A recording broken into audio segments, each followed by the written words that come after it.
আসসালামু আলাইকুম। নতুন ভিসা নিয়ে ইতালি এই সপ্তাহের দুইটি গুরুত্বপূর্ণ খবর। 1. ইতালির ভিসা নিয়ে যা বললেন পররাষ্ট্র উপদেষ্টা। 2. স্পন্সর ভিসার আবেদনের সাড়া নেই, কারণ কি? 1. ইতালির ভিসা নিয়ে যা বললেন পররাষ্ট্র উপদেষ্টা তৌহিদ হোসেন বলেছেন, ইতালিতে যেতে প্রত্যাশীদের জমাকৃত ভিসার মধ্যে 20,000 ভিসা আগামী ডিসেম্বরের মধ্যে ইস্যু করার চেষ্টা করবে দূতাবাস। আজ মঙ্গলবার পররাষ্ট্র মন্ত্রণালয়ে তিনি সাংবাদিকদের এক কথা বলেন। এর আগে গত 3রা অক্টোবর পররাষ্ট্র মন্ত্রণালয় জানায়, দীর্ঘদিন যাবৎ জমে থাকা ভিসা আবেদনসমূহের দ্রুততম সময়ে নিষ্পত্তি করবে ঢাকায় অবস্থিত ইতালি দূতাবাস। এজন্য পররাষ্ট্র মন্ত্রণালয়ের সঙ্গে আলোচনার প্রেক্ষিতে তাদের কনসুলার শাখার লোকবল বৃদ্ধিসহ একাধিক গুরুত্বপূর্ণ পদক্ষেপ নিয়েছে। পররাষ্ট্র মন্ত্রণালয়ের সংবাদ বিজ্ঞপ্তিতে বলা হয়, আগামী 2 মাসের মধ্যে উল্লেখযোগ্য সংখ্যক অন্তত 20,000 আবেদনের বিষয়ে সিদ্ধান্ত গ্রহণপূর্বক পাসপোর্ট ফেরত প্রদানের বিষয়ে আশ্বাস দিয়েছে ঢাকাস্থ ইতালি দূতাবাস। কাজ ছাড়াও অধ্যয়ন, ব্যবসা, পর্যটন, পারিবারিক ভিসা ইত্যাদি ক্যাটাগরিতে ইতালির দূতাবাসে জমাকৃত ভিসা আবেদনের সংখ্যাও দিন দিন বাড়ছে। অগ্রাধিকার ভিত্তিতে ভিসা সংক্রান্ত জটিলতা নিরসনে সকল প্রয়োজনীয় ব্যবস্থা গ্রহণের মাধ্যমে সর্বোচ্চ আন্তরিকতার সাথে কাজ অব্যাহত রাখার ব্যাপারে প্রতিশ্রুতি দিয়েছে ঢাকাস্থ ইতালি দূতাবাস। এ বিষয়ে আবেদনকারীসহ সবার সহযোগিতা একান্তভাবে কাম্য। 2. স্পন্সর ভিসার আবেদনের সাড়া নেই, কারণ কি? ইতালিতে 2025 সালের স্পন্সর ভিসার আগাম আবেদনে কাঙ্ক্ষিত সাড়া মেলেনি।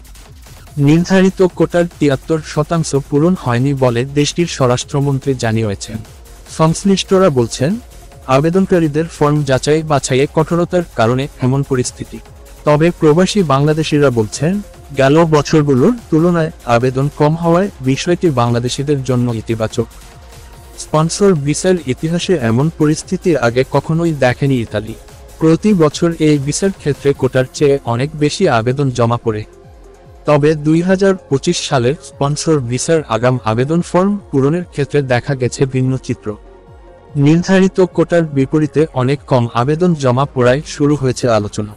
সম্প্রতি ইতালির পার্লামেন্টে দেশটির স্বরাষ্ট্রমন্ত্রী মাত্তেও পিয়ান্তেদোসি জানান, 2025 সালের স্পন্সর ভিসার আগাম আবেদনে নির্ধারিত কোটার বিপরীতে 27% ফর্ম জমা পড়েছে। ইমিগ্রেশন নিয়ে কাজ করা বাংলাদেশিদের মতে এমন পরিস্থিতি বেশ অস্বাভাবিক। বাংলাদেশ সহ অন্যান্য দেশের আবেদনকারীদের ফর্ম যাচাই বাছাইয়ে কঠোরতার কারণে এমন পরিস্থিতি বলে জানান কেউ। তবে বিষয়টিকে বাংলাদেশিদের জন্য ইতিবাচক হিসেবে দেখছেন প্রবাসীরা। তারা বলছেন, অনেকেই জমা দিতে পারে নাই, অনেকে দিয়েছে, আবার অনেকে ইচ্ছা করে দেয়নি। তবে কম জমা হওয়ার কারণে বাংলাদেশিদের ভাগ্য খুলে যেতে পারে। ইতালিতে 2024 সালের জন্য বরাদ্দকৃত স্পন্সর ভিসার কোটা ছিল 1,80,723টি। আবেদনের সময়সীমা ছিল 1 নভেম্বর থেকে 30 নভেম্বর পর্যন্ত। আবেদনের পরিপ্রেক্ষিতে 3 ক্যাটাগরিতে ক্লিক ডে অনুষ্ঠিত হবে আগামী বছরের 5, 7 ও 12 ফেব্রুয়ারি। আজকের ভিডিওটি ভালো লেগে থাকলে লাইক, কমেন্ট, শেয়ার করবেন এবং সাবস্ক্রাইবও করে সাথে থাকবেন।